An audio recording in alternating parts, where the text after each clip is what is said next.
Queensland all the way across the country to WA, fireys have been working non-stop to keep people and homes safe. Now, we were told to brace for some of the most dangerous blazes the country had ever seen, but it's going to keep going into the night. On Hack today, we're going to tell you how this bushfire crisis panned out. We'll go right to the fire fronts to see what's happening firsthand. We'll talk to residents who've lost absolutely everything and give you all the information on how you can help in this national disaster. Hack. There's fires absolutely raging kind of all around. You'll hear a big tree drop, big thunderous explosion. On Triple J.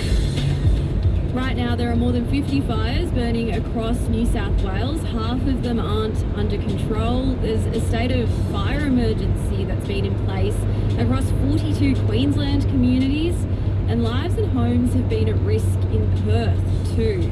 Give me a call, 1300 0555 36 if you're in any of the fire affected areas. I want to hear how you're going.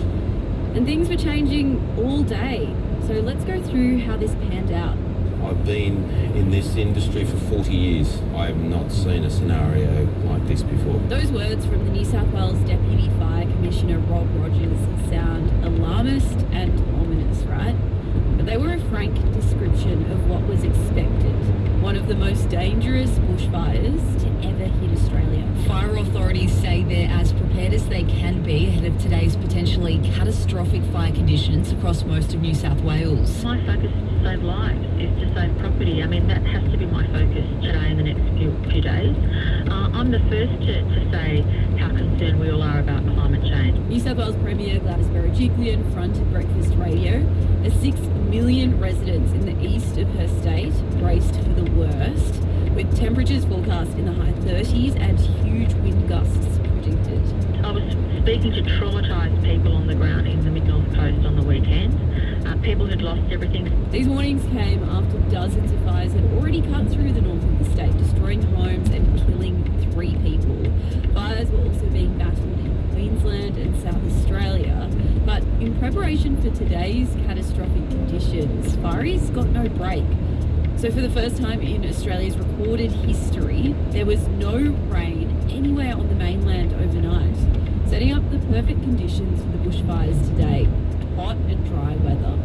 By 11 a.m, conditions started to worsen. Conditions will simply continue to get worse and deteriorate over the coming hours, and particularly into this afternoon, when the combination of the hotter temperatures, the drier atmosphere and the strengthening winds all come together to drive fire behaviour. More than 600 schools and TAFEs closed. Authorities were telling people living near bush, on top of hills, next to already burning fires to get ready to leave because they wouldn't have the resources to knock on doors. People who call for help might not get it because of the extreme demand for firefighters. Fire services have these tips if you decide to stay at your home. Wet your house on the exterior. Close doors and windows and seal gaps with wet towels. If you haven't already done so, now is the safest time to go. By mid-morning, fires started to reach emergency alert levels one by one. Okay, now our first emergency warning. An emergency warning is in place for a fire. 3 fires now at emergency warning. Around lunchtime, residents surrounded by smoke were preparing for the fire fronts in affected areas. This is Donna Davis. She owns a caravan park in Waitalaba that's halfway between Brisbane and Sydney, but a little bit inland. Her family was hosing down their house. My husband and my son are here with water cells. They've been watering down everything, and we're pretty lucky we can actually see for quite a distance. So if we see flames, we're definitely out. But yeah, I'm a third generation in the news agency here, so it's a little bit hard to walk away, petrified. And my children who are all away, I start worrying about, what's happening, and we're staying as safe as we possibly can. So we're not going to take any untoward risk if we don't have to. Throughout the afternoon, politicians dropped into fire zones, and some of them, like opposition leader Anthony Albanese, were received with pure anger.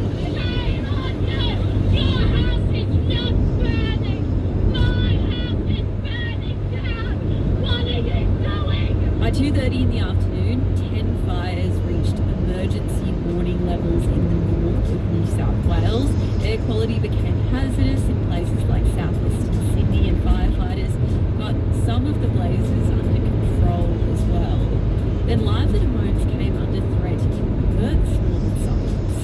it's not just the east coast that's burning this afternoon. An emergency bushfire warning's just been issued for a blaze threatening lives and homes in the northern Perth suburb of Bullsbrook. People in the area have been warned they're in danger and need to act immediately to survive. And at least 8 homes were lost in Yeppoon in central Queensland. This is their local mayor. A lot of the fires where complete burns didn't happen are reigniting as the day heats up. There was a total fire ban across New South Wales. The State's police announced around 3:30 that 3 men and a child had breached that and lit fires in these horrible conditions. But as the afternoon went on, the wind picked up, in some places hitting speeds as strong as you'd see during a low category cyclone. We are still concerned with the movement of the southerly change as it heads through New South Wales over the coming hours. It is still expected to get up towards Sydney around 7 o'clock to 8 o'clock tonight, and then obviously further north as we get into the late evening. And news came out that a firefighter had a heart attack after fighting these blazes. I've got some reports of injuries to firefighters and potentially a very serious injury to a firefighter with a report of a cardiac arrest. Conditions are expected to keep picking up as the night goes on, and firefighters are being pulled in every direction, working relentlessly to keep things safe. We've still got many hours to go yet of today and into this evening. The conditions are expected to get worse. That is, they've still got a way to go before they reach the potential of the forecast. So we need to be mindful that more will unfold over the coming hours later today and into the evening. On Triple J. A bunch of people texting in. Someone says the fires came onto my mum's property yesterday. The only thing that saved the buildings was the fact that due to the severe prolonged drought, the cleared paddocks surrounding the house were mostly dirt, so the fire didn't have any fuel. So there's that, I guess. Another texter, I live in Brisbane and we are pretty lucky, but I'm doing a road trip from Canberra to Brizzy and just can't believe my eyes as I drive the inland roads. And another texter, why don't they call in the actual army? All of this talk of reserves is really weird. Now, Bob Alexander is actually on the mid-north coast. That's about halfway between Brisbane and Sydney, but a bit inland from there. And he's had fires affecting his area for the past couple of days now. Now, Bob has also been a part of Fire and Rescue New South Wales for about 40 years, and half of that time he spent investigating fires. Bob, thanks for coming on Hack. What are you seeing where you are right now? Well, we've hit the Bellinger Valley where we are clothed in smoke all day from fires to the north and to the south of us. And we've just been waiting to see if the wind changes are going to cause any problems. Given all the experience you've had in fire management, how bad are these bushfires? These are probably the worst bushfires we've ever seen. What is specifically so bad about them, Bob? Okay, the intensity and energy they develop is much above what we used to have.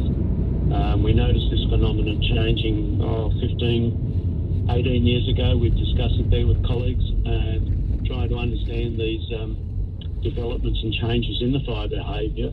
And it's been really noticeable just how much energy these fires develop now compared to the older ones. There are 2 firefighting agencies in New South Wales. So there's the Rural Fire Service, which is totally volunteer run, and Fire and Rescue New South Wales. Now, both of those organisations fight bushfires, but there have been comments and calls for more funding for those departments, saying that funding's been cut by governments over the past couple of years. Do you think there are enough resources to deal with this crisis, Bob? Oh, definitely not. No, both the agencies need to be resourced in a more appropriate way to deal with these sort of blow-ups like this. They don't have the ability to deal with them. And I'll give you a very good instance. Aerial helicopters and planes for dropping are not available on the North Coast today because there's just not enough to go around. You're listening to Hack on Triple J. Someone's texted, I wish we could send Melbourne's weather to the rest of Australia. Another person, so many pets, livestock and wildlife being killed. This is terrible. We're chatting to Bob Alexander, who has worked in fire and rescue for decades, and he's on the mid-north coast where fires are ravaging homes and destroying areas. Now, Bob, you've actually opened your house to locals who have evacuated. What are you doing in that regard? We're in a safer position, and there were some friends of us who we knew, so we offered them the way to come over here and spend the day, and they have, and their property is quite safe, but we're still just making sure we cover all our bases and don't have any problems arise for them. What do you think about the preparation in the lead up to these fires? Some residents have said there haven't been enough hazard reduction burns in preparation for this week. So, you know, the dry fuel that should have been eradicated is still around. What do you think about that? Look, the biggest point to make on this is planning and education. And we need to be better at planning and educating our community. When we have events like this, there's just not enough people to go around, and they've got to understand that. And unless the governments do a large about face, it's going to continue in this vein. So better planning, better training. See, where I am, they do floods very well.